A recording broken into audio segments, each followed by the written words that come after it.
Kailangan natin lumaban at kailangan natin humanap ng paraan para ipakita na hindi tayo papayag na muli pong ikulong ang ating demokrasya, na muling nakawin ang freedom ng bawat Pilipino. Welcome sa isa na namang episode ng Ayon sa Batas, ang show kung saan batas ang issue. Pasensya na dahil hindi ako nakapag-post ng videos ng mga nakaraang linggo kasi ang dami kong trabaho. Actually, hindi rin talaga sana ako dapat mag-vlog ngayong linggo, pero dahil magandang legal issues natin, kinailangan kong mag-vlog para mas malinawan ang taong bayan. At ang magiging issue natin ngayon ay tungkol sa quorum ng Senado. So recap muna tayo sa nangyari this week. The original majority block ng Senado ay yung pinangungunahan ni Senate President Alan Cayetano with a total of 13 senators. Pero dahil nagtago si Senator De La Rosa at nakulong si Senator Jinggoy, 11 na lang ang present sa Cayetano Senate block. At noong June 3, 2026, dapat magbo-boycott na naman ang Senate block ni Senator Alan Cayetano katulad ng ginawa nila noong June 1 at 2. Ang present lang sa session na yon ay ang then minority Senate block na merong 11 senators. At dahil 11 lang ang minority Senate block, wala silang quorum to do business. Pero biglang dumating si Senator Chis Escudero kaya nagkaroon daw sila ng quorum. Dahil dito, hinalal ng then minority block si Senator Win Gatchalian bilang Senate President Pro Tempore kapalit ni Senator Loren Legarda. Dineclare din nila ang lahat ng committee chairmanship na vacant. Pero umalma dito ang Cayetano block. Sabi nila, illegal daw ang ginawang paghalal kay Senator Win Gatchalian at paghalal sa mga bagong committee chairmans dahil 12 lang daw ang Gatchalian Senate block. At ang quorum na kailangan para makapag-elect ng bagong committee chairmans, Senate President at Senate President Pro Tempore ay 13. So ang issue is, kung valid ba ang pag-elect kay Senator Win Gatchalian bilang Senate President Pro Tempore at sa mga bagong committee chairmans. Pero bago natin sagutin yan, alamin muna natin kung ano ba ang ibig sabihin ng quorum. Ayon sa kasong Zamora versus Caballero, ang quorum ay ang number na kailangan para makapagtrabaho ang isang legislative body. So ilan nga ba ang quorum sa Senado? Ayon sa Section 44 ng Rule 15 ng the Rules of the Senate, majority of the senators shall constitute a quorum. So ano nga ba ang ibig sabihin ng majority? Balik tayo sa kasong Zamora versus Caballero kung saan sinabi ng Supreme Court na ang majority ay ang numero na mas mataas sa kalahati ng total number of members. So sa kaso ng Senate of the Philippines, 24 ang senators natin. Kalahati nito ay 12 at kung dadagdagan natin ng isa, ibig sabihin 13 dapat ang majority. So naturally, dapat 13 senators ang present para makapag-elect ng bagong Senate officers at committee chairmans. Pero ang cited jurisprudence ng Gatchalian block para ma-justify ang kanyang election as Senate President Pro Tempore noong June 3, 2026 ay ang kasong Avellino versus Cuenco. So let's discuss the facts ng Avellino case to see kung tama ba ang application ng kasong ito. It should be emphasized na ang Avellino versus Cuenco case ay nadesisyonan ng Supreme Court noong March 4, 1949. At that time, effective pa ang 1935 Constitution at hindi ang 1987 Constitution na ginagamit natin ngayon. Noong February 21, 1949, nagsimula ang Senate session nung araw na yan na may quorum. Pero dahil nagka-issue ang mga senador noon, nag-adjourn si Senate President Jose Avellino without the concurrence of 12 senators.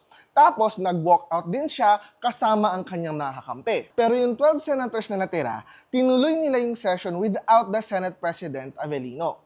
At nag-elect sila ng bagong Senate President which is si Senator Mariano Cuenco.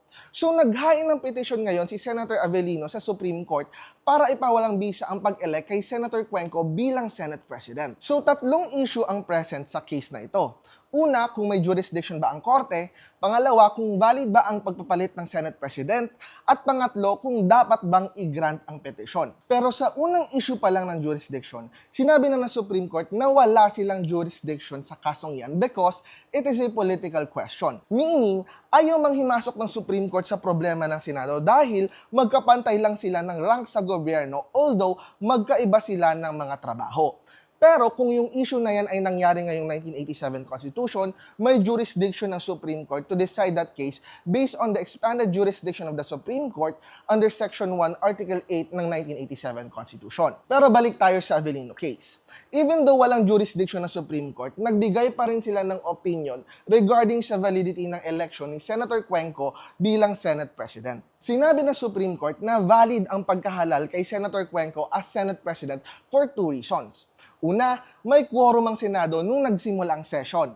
Pangalawa, dahil wala si Senator Tomas Confesor sa bansa. Meaning, hindi nila pwedeng mapilit si Senator Confesor na umattend sa Senate hearing kasi nga walang jurisdiction ng Senado na ipatupad ang kanilang compulsory power sa foreign country kung nasaan si Senator Confesor. Sinabi din ng Supreme Court na sa mga susunod na session na kumpleto ang mga senador, 12 ang papanig kay Senator Cuenco and at most 11 ang susuporta kay Senator Avellino. Kaya even if walang quorum yung session ng paghalal kay Senator Cuenco, pwedeng i-ratify ng 12 senators ang kanilang ginawa kapag may quorum na. For what it's worth, maraming nagsasabi na obiter dictum lang daw ang opinion ng Supreme Court sa quorum kasi dinismiss na daw ng Supreme Court ang main case based on lack of jurisdiction. Sa kasong Villanueva versus Court of Appeals, pag sinabi nating obiter dictum, it means opinion lang ito ng korte na hindi kailangang sundin ng mga sumusunod na kaso. So ang sabi ng ibang mga DDS lawyers at vloggers, since na-dismiss daw ang Avellino versus Cuenco case based on the lack of jurisdiction ng korte, hindi na daw binding ang opinion ng Supreme Court regarding sa quorum. Pero I respectfully disagree. Kasi nagkaroon ng motion for reconsideration ng kaso na yan at doon sa resolution, nag-assume ng jurisdiction ng Supreme Court. At sa resolution ng motion for reconsideration ng kasong ito, sinabi ng Supreme Court na ang quorum was just a mere formality at this point kasi nga, at the end of the day, mahalal din talaga si Senator Cuenco bilang Senate President. Kaya in my opinion, binding ang pronouncement ng Supreme Court pagdating sa quorum. Pero ang tanong, applicable ba ang doctrine ng Avellino versus Cuenco sa kasong ito? Hindi po. Kasi sa Avellino case, 23 lang ang senador na available. Pero sa issue natin ngayon sa Senado, 24 pa rin ang nasa coercive powers ng Senate para i-compel sila na umattend sa Senate session. Para mas malinaw kung ano ba ang ibig sabihin ng coercive powers ng Senate, pakinggan natin si Senator Marcoleta sa kanyang paliwanag. Ayun pala. Maalala mo, sa rules ng Senate Gen, para lang magkaroon ng quorum, pwedeng pa-aresto yung senador Oho. para lang magka-quorum. Opo. Kaya coercive yun Pag inaresto ka, coercive yun Coercive, yes. Oho. Halimbawa, kung talagang pinipilit mo lang na talaga na ayaw Magkaroon talaga ng quorum. mo dumaloy, nandun ka naman. Oho. Pwede kang arestuhin ng Sergeant at Arms sa pamagitan ng order ng Senate President para lang magkaroon ng quorum. Nasa rules namin yun Okay, oho. Ngayon, kung apat yung wala sa Pilipinas, paano ang gagawin mo? Kung nasa abroad Di ba? Opo. O, walang coercive power ang Senate para iharap sila nung panahon na yon. Oho. So si Bato, pwedeng mag-attend kasi wala namang report na umalis siya ng bansa. In fact, ayon sa NBI, nasa Pilipinas pa rin naman daw si Senator Bato. Kung paano nila mapapa-attend si Senator Bato sa Senate session is another issue. Pero the bottom line is, he is still within the coercive powers of the Senate. Kaya kung si Senator Alan Cayetano kayang ipa-attend si Senator Bato, sa tingin nyo, hindi ba yan kayang gawin ng NBI? Si Jinggoy naman, pwede pa rin naman siyang umattend sa Senate session kasi nakakulong lang naman siya sa Pilipinas. Kasi pwede naman mag-request ang Senate na payagan si Senator Jinggoy na umattend sa Senate session. In fact, kung matatandaan natin, nag-request ang Senado sa Pasig Court na payagan si Alice Guo na umattend sa hearing ng Senado despite the fact na nakadetain na siya sa Pasig City Jail. Kaya counted pa rin si Senator Jinggoy sa total number of senators.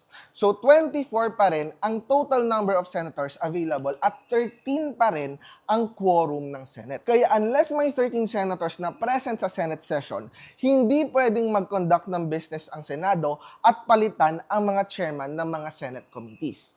And to dispel any doubt pagdating sa quorum requirement para maghalal ng Senate President, mismo ang konstitusyon na ang nagsasabi na kailangan ng 13 senators para maghalal ng Senate President. Ayon sa paragraph 1, section 16 ng Article 6 ng 1987 Constitution, ang Senate President ay mahahala lamang by a majority vote of all its members. So hindi talaga pwedeng palitan si Senator Alan Cayetano bilang Senate President kasi 12 lang ang present sa Senado noong June 3, 2026. At hindi rin legal ang paghalal kay Senator Win Gatchalian bilang Senate President pro tempore kasi ang paragraph 1, section 16, article 6 ng 1987 Constitution ay naisalin sa section 2, rule 2 ng the Rules of the Senate kung saan sinasabi na ang officers of the Senate shall be elected by the majority of all its members. Since hindi naman majority of all the members ng Senado ang bumoto kay Senator Win Gatchalian bilang Senate President pro tempore, hindi niya napalitan si Senator Loren Legarda. That is the reason why hindi ako nag-agree sa statement ng IBP na valid ang paghalal kay Senator Win Gatchalian bilang Senate President pro tempore. Kasi it's not about saying na itong sinabi ng Supreme Court sa kasong ito kaya kami ang tama, etc. No! Kailangan maipaliwanag sa tao kung bakit applicable ang isang kaso at kung papaano ito naging applicable. Kaya with all due respect sa IBP Board of Governors, hindi nila pwedeng sabihin na beyond the coercive powers of the Senate na si Senator Bato at Jinggoy when in fact, they are still clearly in the Philippines. At hindi rin nila pwedeng sabihin na si SP Cayetano ay lame duck Senate President. Kasi until and unless the Gatchalian block ay may pang-13, si Win Gatchalian ay mere usurper. And on a personal note, nagtataka talaga ako kung bakit ang katinampwet ng gobyerno napigilan ang flood control hearing. Biruin mo, pinapaaresto si Jinggoy, si Bato, at marami pa daw na susunod na iba. Halatang takot na takot ang gobyerno na mahalukay ng taong bayan ang pandarambog na ginawa nila sa kaban ng bayan. At hindi ko rin talaga maintindihan kung bakit ang daming mga middle to upper class Filipinos na tuwang-tuwa pa dahil hindi matuloy-tuloy ang hearing sa flood control. Hindi ba dapat nagkakaisa tayong panagutin ang may sala? Pero bakit marami sa atin ang sumasamba sa mga politikong nakinabang at patuloy na nakikinabang sa pagnanakaw ng ating mga buwis? Tandaan ninyo, hindi kayo sasamahan yan sa ospital at sa kulungan. Hindi sila ang bubuhay sa pamilya nyo kapag namatay kayo. Kaya huwag niyong ibaling ang pag-asa nyo sa mga kurakot na politiko na hindi naman kayo kilala at walang pakialam kung magugutom ka at ang pamilya mo. Isipin nyo, yung pagod at stress natin sa negosyo, sa trabaho, sa mga diskarte na kumikita sa atin ng pera para lang may pambuhay tayo sa ating pamilya ay kinakaltasan ng gobyerno bilang tax. Tapos, yung pera na pinaghirapan natin, nanakawin lang nila ng walang pakundangan. And despite this, marami sa ating kababayan ang namamaga ang labi kakahalik sa mga tumbong na mga lecheng politikong magdanakaw. So please, magkaisa tayo sa pagpapanagot sa mga mapagsamantalang politiko upang sa ganon, mairegalo natin sa ating mga anak ang isang maunlad na Pilipinas. Yan ang ating episode for today. Mabuhay ang Pilipinas!